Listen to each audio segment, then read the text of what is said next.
Ganito gumwapo at gumanda sa CapCut.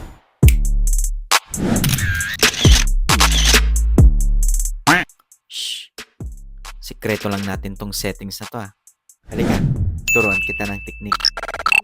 So una mga katiknik, import mo yung video mo sa CapCut at sa baba hanapin mo ang adjust at ilagay mo yung contrast by 10, saturation by 5 at sharpen by 20.